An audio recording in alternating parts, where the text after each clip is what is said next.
Hospital Policlínico La Rosaleda, centro de referencia de la sanidad privada en Galicia desde hace más de 5 décadas.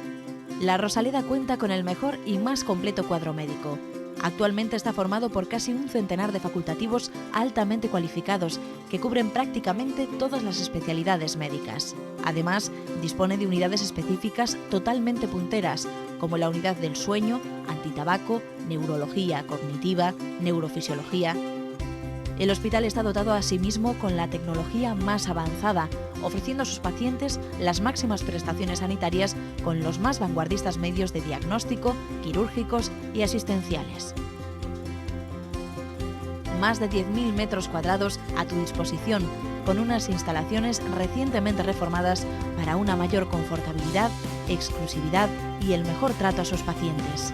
Y todo ello sin esperas y con una financiación adaptada a tus necesidades. Porque lo verdaderamente importante no puede esperar. Por ti, por los tuyos, Hospital Policlínico La Rosaleda.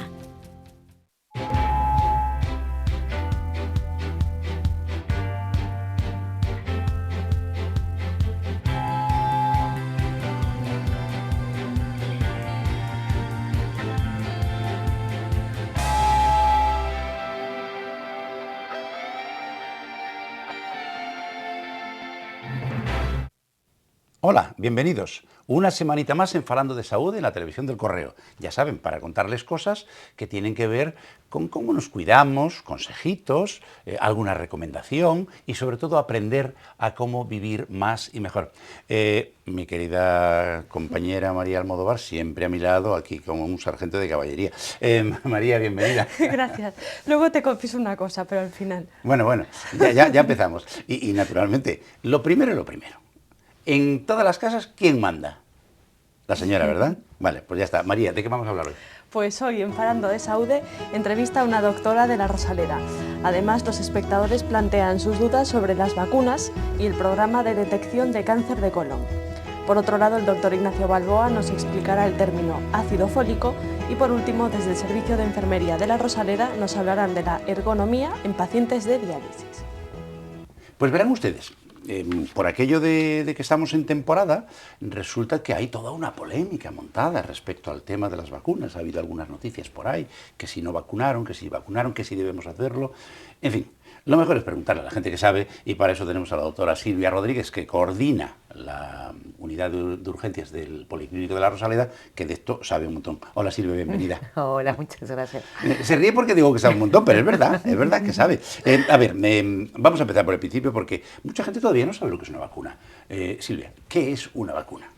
Pues mira, buena pregunta. Efectivamente, yo creo que precisamente para crear que la polémica, digamos, se pare en su punto debido, es saber de qué estamos hablando. La vacuna es una sustancia, es un preparado que estimula el sistema inmunológico y hace que el cuerpo se sepa defender de enfermedades mortales, en la mayoría de los casos, e incluso invalidantes en algunos otros. Con lo cual, bueno, digamos que es algo que enseña al organismo a luchar contra las enfermedades. De todas maneras, cuando les digan que efectivamente las vacunas a veces son bichos de los que producen la enfermedad, es cierto, pero que no tienen ninguna capacidad de producirla. Es decir, que lo que se hace es que se aprovecha que la presencia de ese bichito, no es que esté muerto, pero está atontado, vamos, para entendernos, no va a ser capaz de producir daño, pero nuestro organismo lo reconoce como potencialmente dañino y crea anticuerpos contra ello. Ya está, eso es una vacuna. Muy bien. Oye. ¿Y ahora qué te toca? Preguntar a ti, claro. A ver, porque lo tengo aquí apuntado, pero con tu explicación ya me quedaría en blanco. En fin, doctora, ¿cómo funcionan las vacunas? Y sobre todo, ¿son todas iguales? Bueno, efectivamente hay varios tipos de vacunas y de hecho ya lo has dicho tú un poco, Nacho. Sí. Hay fundamentalmente 4 tipos. Hay las vacunas que son de bichos vivos, para entendernos bien. ¿Qué pasa? Que están atenuados o están debilitados. Las hay de virus muertos o incluso de fragmentos de ellos, las hay de toxinas producidas por por los agentes infectantes y las hay sintéticas. Un ejemplo de vivo, por ejemplo, la rubiola, las paperas, la varicela. Un ejemplo por ejemplo, tozoides, la difteria, el tétanos, de virus muertos, por ejemplo, la gripe, y de una, por ejemplo, de una sintética, la Haemophilus influenza. Efectivamente, lo que genera es precisamente a todos estos, digamos, fragmentos, bichos o bichos muertos, lo que hacen es enseñar al sistema inmunológico a luchar contra esta enfermedad. Mucha gente me pregunta, pero vamos a ver, entonces, ¿por qué hay que vacunar? Si total, cuando viene la enfermedad ya el cuerpo se defiende. Bueno, pues evidentemente no le da tiempo. Cuando viene el bicho malo, muy malo, cuando viene el lobo, pues o estás preparado para defenderte contra él o llegas tarde. Y mucho más en casos, pues, como son, por ejemplo, los niños, que no tienen su sistema inmunológico, digamos, desarrollado, o en gente incluso debilitada. Con lo cual, bueno, evidentemente lo que hace es preparar el organismo para poder luchar contra ese agente que viene con todo su batallón. En esa preparación mucha gente confunde lo que se llama una reacción positiva, porque si metemos un bicho que no te genera enfermedad, pero tu organismo reacciona contra él, pues algún sintomilla aparece. Y entonces a la gente se les ocurre que le estamos metiendo la enfermedad. No, señor, no, señor, porque las vacunas son seguras, ¿verdad, Silvia? Bien, bueno, es como todo tiene su riesgo, evidentemente. Efectivamente, es que a mí me hace gracia porque todo el mundo, es que los efectos secundarios, es que ¿qué no tiene efectos secundarios hoy en día en nuestro día a día? O sea, ya lo hemos comentado alguna vez, hasta el aire, decíamos que tenía sus efectos secundarios, claro, y más tenemos que respirar. Bueno, pues evidentemente, claro que tiene sus riesgos, pero desde luego el beneficio, pero el gran beneficio, hoy en día las estadísticas no engañan, ahí sí que no hay, estás hablando de 2 millones de vidas al año a nivel mundial, ¿de acuerdo? Con lo cual yo creo, bueno, todos hemos oído a lo largo de la historia de las cantidades de pandemias, de cuánta gente, miles y millones de personas que han muerto por enfermedades que hoy en día, incluso en muchos países como el nuestro, están prácticamente erradicadas. Y de hecho, una de ellas esta que nos acaba de aparecer así después de un montón de años que no veíamos. La difteria. Exacto. De ahí entonces, un poco, sí. Sí, entonces sí, algún efecto puede haber una alergia, puede haber incluso algún caso, efectivamente, que reaccione de una forma grave. Pero es un caso entre millones que estamos salvando, es decir, el riesgo, desde luego, vale la pena, compensa. Entonces, ¿por qué se ha generado tanta polémica?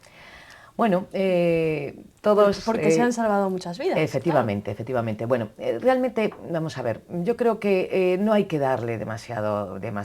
En nuestro país, los grupos que están en contra de las vacunas son absolutamente minoritarios, prácticamente, o sea, nada. Evidentemente, como sí que ha habido ahora un caso que ha sido debido a uno de estos, porque la mayoría de los casos que hemos tenido de pequeñas brotes no ha sido por grupos antivacuna, ¿vale? Ha sido pues porque nos han vacunado por carencia, por falta de digamos, de información, por dejadez, por 20.000 razones, pero no por los... Entonces, no, yo creo que vamos a romper la polémica. Nadie en el mundo científico duda que la vacuna vale la pena, con lo cual ¿qué vamos a discutir? Evidentemente aquí no es obligatorio, con lo cual, bueno, pues que cada uno, lo que pasa que, bueno, que no pongan en riesgo realmente nuestro sistema y que no nos pongan en riesgo a todos. Eso. Es que además el tema de las vacunas está especialmente recomendado en dos sectores poblacionales tremendamente sensibles. Uno son los niños, evidentemente, y otros son los abuelos. Personas que ya por la edad su sistema inmunitario está más o menos, bueno, pues como el resto del cuerpo, un poco cascaillo, y la vacuna precisamente lo que va a evitar es que una complicación debida a una infección para la cual no has estado vacunado te puede complicar la vida e incluso acabar con ella. Y aquí nos olvidamos muy a menudo de que si no preparamos a nuestro cuerpo para luchar contra la enfermedad, nos puede hacer mucho daño, especialmente en esos dos sectores, personas mayores y niños. Bueno, pues, ¿se acuerdan ustedes, los que ya tenemos una edad, de aquello de las vacunaciones obligatorias, la difteria, tétanos, pertussis contra la tosferina? Bueno, pues yo padecí la tosferina cuando tenía 6 años. Si no hubiera estado vacunado, otro gallo cantaría. El caso de la difteria, que además es un caso que decía la doctora Rodríguez típico, porque además de que hay que poner la vacuna, hay que meter una antitoxina, porque la bacteria además produce toxina, que es lo que acaba haciéndote la puñeta. Bueno, pues si no tenemos nuestro cuerpo organizado para luchar contra eso, pues luego no nos quejemos. Por tanto, déjense de tonterías, vacúnense cuando se lo digan las autoridades sanitarias. Bueno, yo siempre digo, soy muy respetuoso, cada uno se mata como quiere. María, ¿qué nos toca ahora? Pues nos toca Preguntarle a Silvia sobre qué. sobre otro tema que también es controvertido. ¿Cuál? Pues la detección precoz del cáncer de Ah, colon. es verdad, es verdad. Silvia, ese procedimiento ya establecido para tratar de prevenir, ¿en qué consiste? Bueno, efectivamente estamos buscando el día a día a nivel de la medicina anticiparnos al mal. Aquí, desde luego, se ha abierto un poquito de polémica en el sentido de que se ha puesto como un programa, ¿no? Lo de la detección precoz del cáncer. Realmente vale la pena. Estamos hablando de un cáncer muy prevalente, estamos hablando de un cáncer que, cogido a tiempo, desde luego es curable en el 90% de los casos, o sea que estamos hablando de totalmente curable, es decir, no es, otra cosa. efectivamente, tal, y que además se puede detectar a tiempo, incluso se puede prevenir, porque con alguna exploración se puede quitar, digamos, lo que después va a degenerar y producir un cáncer. Con lo cual, bueno, realmente vale la pena. Y tenemos efectivamente métodos que son muy baratos, como la mayoría de los métodos, siempre que hablamos de un método screening, un método de detección, intentamos que sea barato, que sea asequible, que sea fácil de realizar y que sea incruento, es decir, que no cause problemas importantes. Y en este caso, pues, lo hay. Entonces, importante. Imagino que ese método es la detección de sangre en heces, ¿no? ¿En qué consiste esa prueba y para qué nos sirve? Pues mira, como su nombre indica, efectivamente es buscar sangre en heces. La prueba ya lo dice, sangre oculta, porque no es... todos a lo largo de la vida sangramos en algún momento, ¿vale? A nivel con las heces, deposiciones duras, hemorroides. De hecho, muchísima gente se asusta, incluso viene a veces a los servicios de urgencias porque he sangrado, bueno, he sangrado la mayoría de las veces por hemorroides, por una fisurita, por cosas totalmente, entre comillas, banales, que no, sin ningún problema. ¿Qué pasa? Cuando hay un cáncer, cuando hay pólipos, que la mayoría de los pólipos efectivamente son ese preámbulo al cáncer, es decir, con el tiempo degeneran en cáncer, suelen sangrar, pero suelen sangrar en unos niveles que no lo vemos. Entonces, por eso se llama detección de sangre oculta en heces. Y es una prueba que se hace, hay tres tipos fundamentales, pero bueno, el que más se hace es con el guayacol, que es para detectar efectivamente que haya sangre oculta. De esta manera, digamos, vemos si hay algún riesgo o no de que haya algún problema. Ojo, no solo nos habla de cáncer, evidentemente también detecta o también, digamos, va a haber sangre oculta pues si hay una úlcera de estómago, si hay un problema intestinal, etcétera, etcétera. Una o sea que, bueno, puede haber ojo, lo que pasa es que nos obliga a mirar. Eso es lo que yo iba a preguntar, porque, claro, de repente un día vas, te haces una prueba de sangre en heces y te sale positiva. Sí, tienes un poco de sangre. Eso no significa que tengamos cáncer, ¿verdad? Efectivamente. Hay 50.000 cosas más que producen lo mismo. Hay muchas cosas más. Entonces la gente dice, bueno, entonces, jolín, ¿para qué me lo voy a hacer? Si resulta que si me da positiva, me vuelvo loca, tal, ya. Pero bueno, evidentemente si da negativa, las posibilidades de que lo tengas son mínimas. Mínimas. Ojo, mínimas. Mínimas. No quiere decir que sea Por infalible. desgracia, en medicina 2 más 2 Aquí no hay son nadie 4. No. Generalmente suelen ser 5. Pero bueno, efectivamente son muy poquitas. Sí. Si da positivo, nos obliga a mirar. Claro. Con lo cual, todo lo que haya lo vamos a encontrar. O sea, porque ya vamos a mirar con lupa. ¿Y cuándo debe realizarse? Y sobre todo, también un poco a quién va dirigida. Es decir, ¿tanto puedo someterme yo a ese test? ¿O sí, mi madre, mi tía? Efectivamente, bueno, evidentemente no podemos hacerlo todos a lo largo de la vida todo el tiempo, porque, bueno, digamos que es barata, pero tiene sus costes. Entonces, ¿hacia quién va dirigida? Bueno, evidentemente a la población diana, que es sobre todo personas de 50 a 69 años de edad, se recomienda. nosotros realmente, por ejemplo, en la unidad de chequeos, donde, que sabes que llevo, la recomendamos todos los años, ¿vale? A nuestros pacientes que les hacemos chequeo, además ya nos llaman, doctora, que me toca de nuevo, si no los llamo yo ya antes, pues ya, efectivamente se le hace todos los años. Pero bueno, normalmente se recomienda con una periodicidad de 2 años y demás. Evidentemente, en personas con riesgo, personas, por ejemplo, que aparecen una anemia inexplicada, no mujeres jóvenes suele ser otra causa, pero anemia, pues un poco para ver si puede venir de ahí. En personas con antecedentes, con riesgo, ya hay que hacer pruebas más específicas, ¿vale? O sea, hombre, a veces las hacemos igual, porque bueno, no está de más y por el coste pues no quita, pero bueno, ahí ya tendremos que hacer pruebas más directas. Que son las que vamos a entrar ahora, porque si tenemos un positivo, ¿y ahora qué hacemos, Silvia? Bueno, pues, ¿hay que meter el tubito? Efectivamente, sin comentarios. Pues sí, efectivamente, de verdad. Claro, a todos nos dicen, Dios, nos tienen que meter un tubo, eso por el ano. Bueno, tranquilidad absoluta. Se hace con sedación. Sí. No te enteras. Bueno, no te enteras. O sea, vamos, que te duermen. Yo te lo digo por experiencia, porque incluso salí y dije, ¿cuándo me lo van a hacer? O sea, y ya me lo habían hecho. Pero bueno, a mí y a mucha gente. No duele, con lo cual no duele, ¿de acuerdo? Y de esta manera se ve en directo, porque bueno, pruebas para estudiar el intestino y para buscar si hay alguna lesión, hay pues también el enema opaco, hay pues el TAC ahora tal, hay, bueno, ahora hay unas pruebas de imagen preciosas. ¿Qué pasa? Que indudablemente ninguna le gana a la colonoscopia. ¿Por qué? Porque la colonoscopia permite ver en directo y tratar, es decir, yo si veo un pólipo, lo voy a retirar.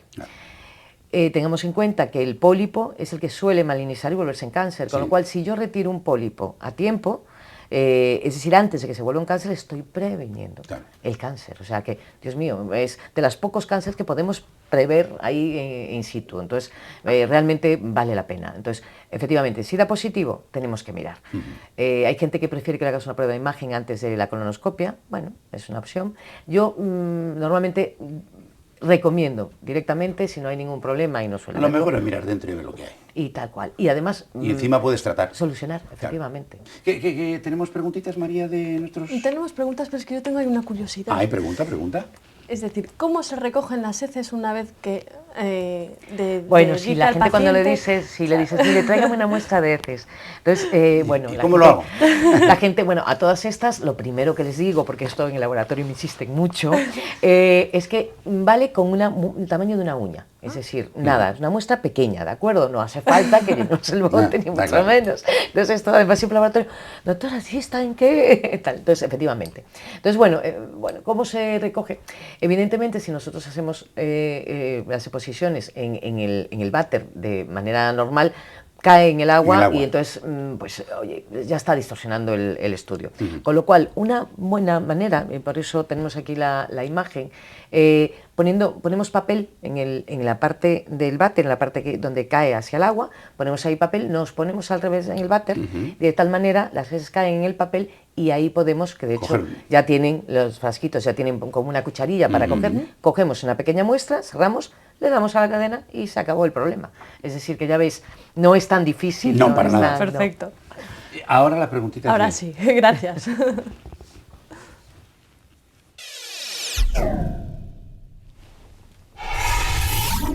Les recuerdo que pueden enviar sus preguntas a farandodesaude@correotv.es o, si lo prefieren, nos pueden seguir a través de las redes sociales como Facebook y Twitter, donde pueden ver pues, todos nuestros vídeos, fotografías y demás. Doctora, primera pregunta. Marta, de Ordes. ¿Qué ocurre si no se administra una vacuna a la edad recomendada? Bueno, los calendarios vacunales están, digamos, hechos pensando en qué momento es el ideal para iniciar una inmunización, o sea, para estimular el sistema inmunológico, en este caso, pues el niño cuando son pequeños, y en qué edades es importante reforzar. Entonces, evidentemente, a ver, lo que sí no debemos nunca es ponerla antes de tiempo. Ahora, si, oye, no se nos pasó, se nos olvidó, hombre, porque pasen incluso unos meses, no pasa nada, ¿de acuerdo? Depende de las vacunas, por ejemplo, de la hepatitis A, que no está dentro del calendario vacunal, pero que a veces sí que es. Esa, desde luego, si no la ponemos a la segunda dosis a los 6 meses, tenemos que volver a empezar. Con lo cual, indudablemente, lo ideal es, de hecho ya está todo pensado para que, digamos, el sistema inmunológico se vaya reforzando poquito a poco, pero bueno, que no cunda el pánico si nos olvidamos y pasan, pues eso, 3, 4 meses incluso, no pasa nada en la mayoría de las vacunas. María, ¿me dejas a mí Claro, decir un comentario? faltaría más. Quería yo hacer un ruego, ya que estamos hablando de vacunas. ¿Saben lo que a mí me gustaría de verdad? Que de una puñetera vez el Ministerio de Sanidad pusiera encima de la mesa lo que hay que poner para que el calendario vacunal de toda España, es decir, de todas las comunidades autónomas, sea el mismo. Que es que parece que estamos en Europa para mal. Cada comunidad autónoma tiene la competencia para poder establecer su calendario. Pero caramba, es que si vacunamos en Galicia en enero y en Andalucía en agosto, resulta que pueden ir niños o adultos desde Galicia a Andalucía y contagiarlos de allí. Es decir, un poquito de sentido común, caramba, que tampoco es tan difícil. Un solo calendario vacunal para todo el Estado español y, a ser posible, para toda Europa. Si es que si no lo digo, reviento. La siguiente pregunta. Muy bien. Volvemos a la detección del cáncer de colon. Pedro de Santiago, ¿qué papel juega el estrés en el cáncer de colon? Bueno, eso es un tema muy controvertido. Hay estudios que efectivamente dicen que el estrés incluso produce cáncer. A ver, indudablemente aquí hay que aplicar la lógica. El estrés disminuye las defensas, ¿no? De alguna manera se ha demostrado y de hecho cuando nos estresamos pues enfermamos con mayor tal, con lo cual evidentemente algo que tiene que... Ahora, decir que el estrés produce, bueno, de hecho si ves en eso internet, pues incluso se habla del acoso laboral, produce cáncer, bueno, a ver, sí, evidentemente el estrés digamos, influye en el que se favorezca, sobre todo si tienes factores genéticos. Indudablemente, la tranquilidad y demás aumenta las defensas, la buena alimentación, lo mismo que cuando se lucha contra el cáncer, todos estos factores ayudan. Entonces, sí, ayuda. Ahora, decir que produce... fíjate, entre las enfermedades psiquiátricas ya está incluida la úlcera de estómago, por ejemplo, producida por tal, y incluso la colitis ulcerosa. Bueno, a lo mejor algún día tenemos también el cáncer, ¿eh? Hasta ahora no hay estudios que digan, oye, A produce B. No, pero bueno, sí que indudablemente tiene que influir, sí. ¿Y ahora qué nos toca, María? Y ahora nos vamos a la palabra de la semana.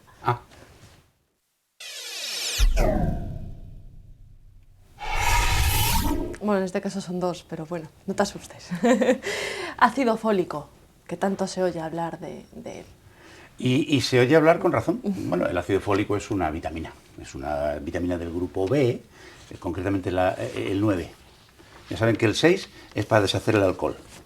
Bueno, pues la vitamina, la B9, el ácido fólico, bueno, ya saben ustedes que el 90% de las palabras que utilizamos los médicos tienen que ver o con el latín, o con el griego, o con los dos. Bueno, pues fólico, que viene de hoja.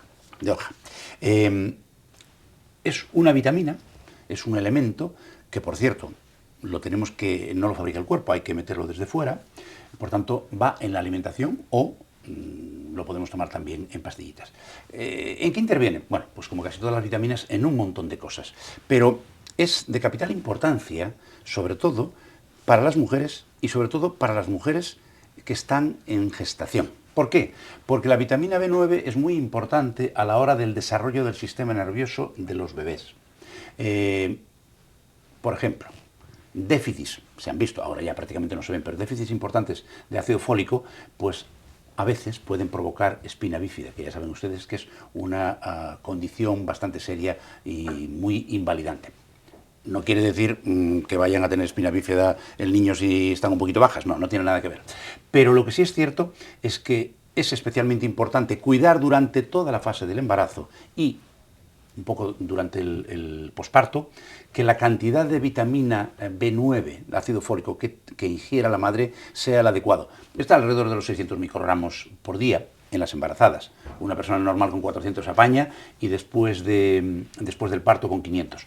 Como resulta que tenemos la puñetera manía de cocinar mucho los alimentos, sobre todo determinadas verduras, que son las que son muy ricas en ácido fólico, es mucho mejor tomar las verduras crudas, eso sí, bien lavadas, porque entonces no destruimos nada. O también, alternativamente, cocerla con poquita agua y luego tomarnos el agua naturalmente.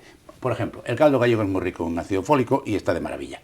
Y si no, muy fácil, incluso ahora mismo se están produciendo leches que llevan suplemento de ácido fólico, precisamente para aquellos casos en los cuales esté recomendada una ingesta un poquito superior a la habitual, porque las necesidades que tiene el individuo, en este caso la mujer gestante, no somos capaces de cubrirlas, porque tendrían que estar comiendo verde todo el día como las vacas, y tampoco se trata de eso.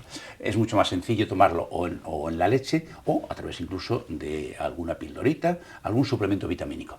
Pero es importante, entre otras cosas, me puede producir la falta, también produce un tipo de anemia, pero ya son carencias que prácticamente en el entorno en que nosotros vivimos, con la calidad de alimentación que tenemos, la verdad es que prácticamente no se ven.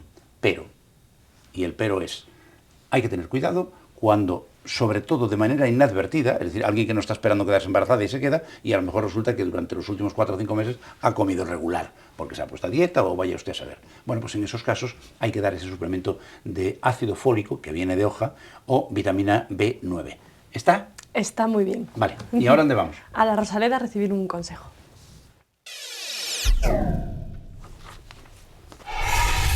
Me llamo Dalia y trabajo de enfermera en la Rosaleda. Hoy voy a hablaros sobre el ámbito psicosocial del paciente en diálisis. Todo paciente hay que tratarlo de forma individualizada, porque bueno, cada persona es un mundo. Entonces, para poder ayudar y entender a cada persona, hay que saber antes de cada diagnóstico cómo era su vida antes, lo que tenía con anterioridad y lo que ha perdido desde que se le ha diagnosticado la enfermedad.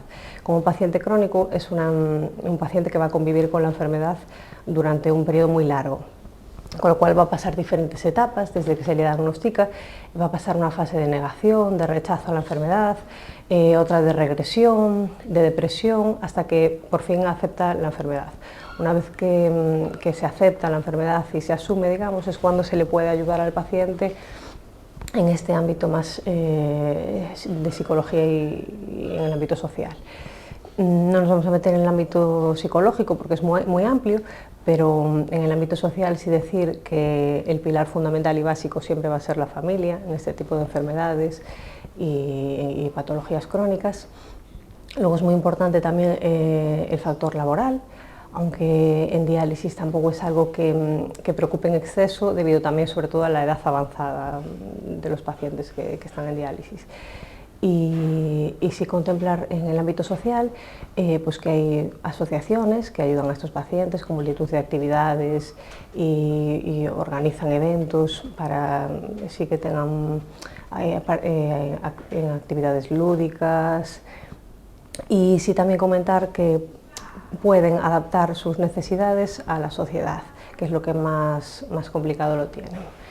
Se pierden un poco, no siguen el ritmo de esta sociedad tan loca, pero sí decir que hoy en día hay cruceros que ayudan a estos pacientes a que puedan desplazarse o que puedan tener vacaciones como el resto de la población en multitud de ciudades y países sin problema ninguno. Simplemente es organizarlo para que puedan disfrutar pues, un poquito como el resto de la población.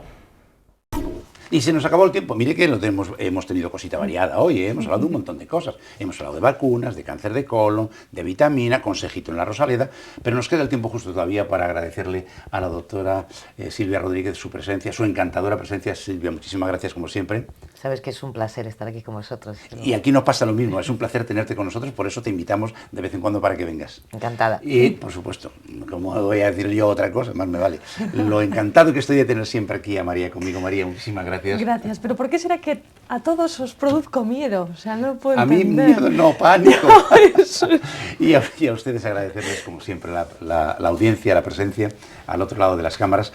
Muchísimas gracias por estar ahí. Perdónenos estas cosillas, estas bromas, es que si no resulta muy aburrido hablar de ciencia. Y ya saben, si les ha gustado lo que han oído y lo quieren volver a repetir, pues aquí estaremos la semana próxima en Falando de Saúde, donde les volvemos a contar cosas interesantes y traer gente que nos las cuenta mejor de lo que lo hacemos nosotros. Hasta entonces, como siempre, el mejor de mis deseos, salud y suerte.